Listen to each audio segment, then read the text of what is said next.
Welcome to Coaching Uncut, a special series on the Unstoppable Woman podcast, where I take you behind the scenes and give you a peek into the private coaching I do with my clients.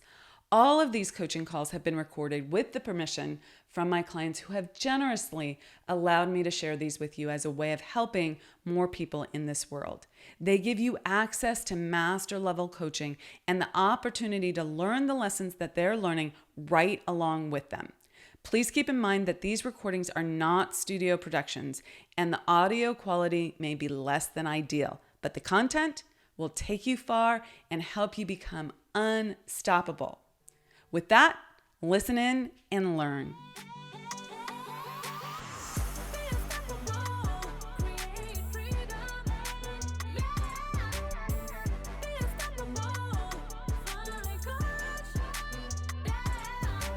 Are you afraid of making a decision in your business because it feels like there's just so much at stake? Like making the wrong decision would have dire consequences? Granted, making big decisions in your business can be daunting, especially decisions about how to price your products or your services. Everything feels like it's riding on making a good decision. And this can be challenging until you get good at it.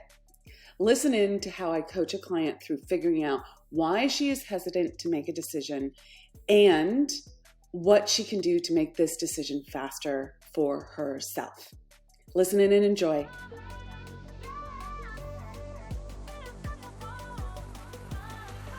Good morning. How are you? Hi. I'm okay. I'm actually in a good amount of discomfort right now from what I've self-diagnosed as a hip flexor issue. Interestingly enough, I've also been doing research on, I will call a doctor, but the coincidence of that and COVID. Not that I couldn't have hurt myself, but I'm very frustrated because it's hard to get into a comfortable position. I'm doing all the things, the icing, anti-inflammatories. Yeah, anyway, so it's just flaring right now. It's really... Is there a connection? I haven't kept up on all of those things. Yeah. Well, I mean, if you search on Dr. Google, I don't know that it's broadly talked about, but yeah, there is a connection with, it's called reactive arthritis. Interestingly enough, I found a bunch of people who even after getting the vaccine had a similar thing, but I've found, I'm not saying this is it. It could just be totally coincidental. I may have strained it, working out, although I wasn't aware of a moment when that happened, but it could have. But anyway, yeah, it's potentially a thing. And some cases that I read about, including in journals like The Lancet, respected medical journals, not just quackery. I don't know what the incidence of it is, but it has flared up in people, 10 days after COVID, which is about the same time for me. So I'm just very, again, I'm not giving into it, but I'm just frustrated because I had been doing really well with my exercise, and then I had the COVID, so fine, I missed a week, then I went back slowly, we were monitoring everything, and, I really don't want to get derailed from that, but more than anything, it's just making me a little bit cranky right now because it's uncomfortable. So whatever. Here's the thing in terms of perspective and way forward. You can't suppress the cranky and be okay. Okay? If you do that, it's going to keep coming up and being no, I'm crazy, right? So you can't just ignore it. So here's what I do. I take a few minutes. I don't make this a long time, but I take a few minutes and I write out all the irritations I have with whatever the situation is. Okay? Yeah. I'm cranky because ... And I don't sugarcoat it. I don't make it more evolved or more wise. I give myself a moment to bitch and moan. Okay? This all sucks for these reasons, right? Wah. Okay? Yeah. And I get it out of my system so that it's not in there festering. Like, I need to be this evolved human who doesn't think these things, and therefore, but therefore it never gets attended to. Okay, so that's sort of step one. Step two is then going, okay, now I get to shift into being the evolved person. And how is this for me? Okay? Like, if the universe is always happening for me, not to me, how is this for me? And I really look at that, and I find, at least three things, but usually 5 to 10 reasons why this is actually for me. And that then I'm like, oh, I've actually found the perspective shift that is a truth, not a like a sugarcoating or positivity. Yeah, exactly. Okay, I would look at doing that, and then and then how am I going to use that to inform going forward? Okay. Right. Yeah. No, I definitely will. I haven't been, not that you're asking for an explanation. I just feel like saying, I haven't been like 24/7 in a mood, but for whatever reason, it's flaring right now. And so it was just present. And I also wanted to make you like aware of that. Not that I'm going to be cranky to you. That's just where I'm at. So anyway, I don't know that you would have, because it was just yesterday, had a chance to even look at the pricing thing that I sent with my different programs, and I'm just trying to, because it's just been too long, and I need to be making offers, getting back to my 4 women who graduated, who all expressed an interest in moving ahead in some form or fashion. And as I had mentioned, many expressing, wanting private, either in addition to the mastermind or as a priority. And you and I talked about, okay, like, how do I put this together to make them, an irresistible offer that they can't refuse? I may be overly indexing on the financial as my lever for, hey, here's a sweet deal, but that's kind of, where my head is at. And so I laid everything out just to make sense in my own mind. I see you're in there now. Of the different programs and the different components. And by the way, we don't have to solve this right in the next 10 minutes. Like, I would welcome your questions or feedback later if you have a chance to look at it. So before I look at it, what's stopping you from making a decision on your own? What's the fear? I mean, I'm happy to give my insights. This is why you hired me. Okay. Totally. It's not a don't ask for help, but it's like, what's actually stopping you right now from making? I know exactly what it is. Okay, what is that? I think it's the usual. I only get one shot at this, and meaning making these offers to these 4, and I want to make the most compelling offer from an investment perspective in particular right out of the gate, because my fear is if I don't, I will blow through 4 opportunities for ongoing work with these people. Okay. So it's like, true? I think I have this twisted idea that there's some perfect number. Is it true? Yeah. Probably not. And my other thing, not surprising, which is me and my Michigas, is, when I get stressed that I don't know the answer, then I try to apply all kinds of logic to it and analyze. Right? Yeah. So there you have it. Yeah. You want to know what the real issue is? Fear? Yes. Great job. We spoke about this 2 weeks ago at least. Okay. Yeah, probably. Forever. It's not complicated. Okay. I know it feels complicated to you because you haven't done it yet, but it's not complicated in and of itself. and you're afraid of making a mistake, and in this case, being rejected by these women. Okay. Totally. No one loves me, so if they reject me, then I'm really screwed. I think is the thought. And you want to avoid that shame. Okay. I must be wrong internally. Shame says I am wrong. Guilt says I've done something wrong. Here's the thing. Yeah. If they say no, they say no. But you have to learn from it. I just launched something, and all these people over here said yes instantaneously. And the people that I thought were going to say yes instantaneously didn't.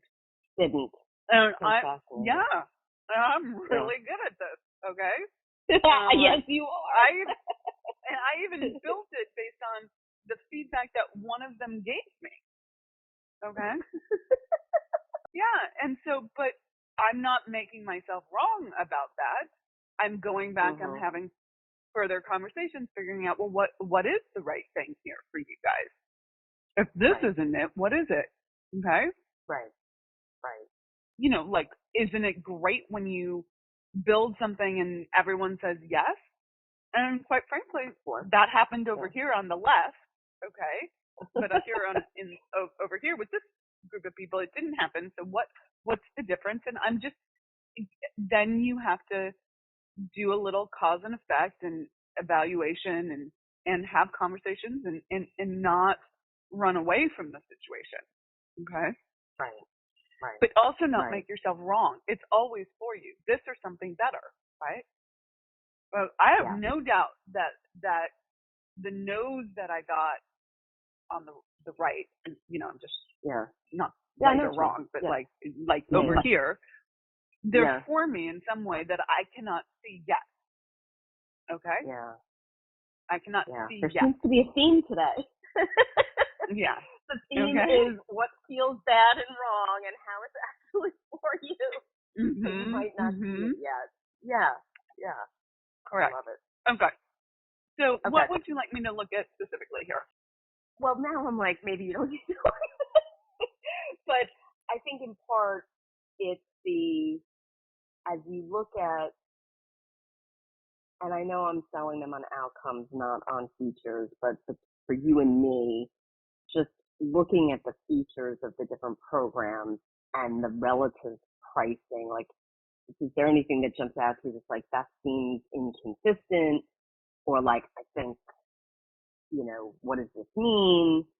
So that's really more the stuff at the top. The thing about like what I might offer in combination, like, hey, if you want to do, you know, as a special deal because you want to do year-long mastermind and you want private, you know, I would usually, those two things would be X amount of dollars, but as a special incentive for you, and I'm not even talking about just like pay in full, you know, it'll be Y. And I'm just trying to figure out like, okay, I have a few questions. What's an enticing? Yeah. Okay. They're all in your group program right now? Yeah, well, they've completed the group program. And did all of them do your quick decider? Most of them did. Oh, yeah, excuse me. Yes, all of them did the quick decider, and 3 paid in full and 1 paid like $1,000 more to break it into 2 payments. Yeah, no problem. Okay. So you need to be cognizant of the percentage of that quick decider and how you're shifting it. I think that needs to be different. I would play with this as you go forward, as you enroll people into your starter group program, making that a smaller percentage. But that was a percentage that people said yes to very quickly. Yep. So don't break what works. Okay. So are you saying that you think, therefore, that percentage is one that I might want to apply consistently? Okay. Correct. Got it. And either reduce it for the first group, and I would just make it consistent. Yeah, okay, that makes sense. All right. Yeah. What is the time period for your quick decider? Well, so it should be a day, like 24 hours. Sometimes I've caved and given like 48 hours. but it's got to be. Okay. But you're holding to a time period. That's fine. Yeah. Oh yeah. I mean, that was how I got, I think, all of them to enroll, all but one. Yeah. I had enroll on the call. So working that. That's great. Okay. So, and then what was your other question? So actually, this is a new question. Well, I think I know the answer. I personally am okay giving people an option, particularly if they're doing the mastermind, to just tack on 3 months of private work versus forcing them into 6. Here's what I would do. 2 things. I don't have an opinion on length of time here. They're in your year-long mastermind. Okay. Yeah. So True. they're in. Yeah. But I might what I do is I give people enroll in 2 programs concurrently at the same time, same contract, same time. Mm-hmm. That they get an extra savings off of both programs. So that's in addition to whatever the quick decider incentive was. Now, you have a very high quick decider incentive already. Right. So if you add to that, that becomes too much. But I would figure out the math that does work. And maybe it's that they get the larger quick deciders incentive off of both, if they do both, or just the lower quick decider incentive if they do the mastermind or the private, right? Yeah. I don't know. You have to figure something out there that works with you achieving your income goals, but also is significant enough that to be enticing. Someone would want to say yes to 2 big things right at the get-go. Okay. Yeah. And then that makes sense. They can and then I would do a little bonus that's like if they only want to do the 3 months versus the 6 months, if they want to re-enroll and they re-enroll before the end of their 3 months, that they will continue to get this saving. Okay. Same thing with the 6 months. If they do the 6 months, they will continue to get the savings. Okay. You need to give them a savings. Like, why would I do 6 months instead of 3 months? Okay. There needs to be some bonus for the individual for why they would sign up for 6 months versus 3 months of private. Yeah. Good. Take care. Bye. Talk to you later. Bye. I hope you thoroughly enjoyed this episode of Coaching Uncut. Let us know in the comments what you learned and how you can apply it to your own life and business. We absolutely love hearing from you. And we also love receiving your feedback. So thank you in advance for your likes and reviews. They really help us connect with more women who need this information to help them scale. So much appreciated for that and taking the time to do that. Now, if it's go time for you and you're ready to scale your life and your business, then I want to offer you up something. I want to offer you access to our Be Unstoppable Facebook group.